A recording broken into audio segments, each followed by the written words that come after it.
itiyogi mbinu mane choko million 187 you want to spend close to 100 you want to spend close to 894 in a financial year for recurrent. Recurrent is supposed to enhance development. Tiudoka pesa mutige development ne pe to pesa mutige recurrent ni mal. Ai mo na kwayo jaloncha. Ma jalon ma ungo kanyo delegate number 463. There was a problem. Number one,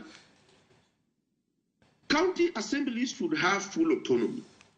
Autonomy in terms of everything, including the operations. Mondome, a problem. A minority has a point, like what I am now saying. So, Erika Kawanya Lukete, Mondo be taken care of, Mondo pes mange miti. Because Gimane Owacho enemy, Peta mange miti Omamba, ne cannot say choke a national government. Ne itiyogo the national government cooking in Kako European. Kilo devolution mondo konjopi.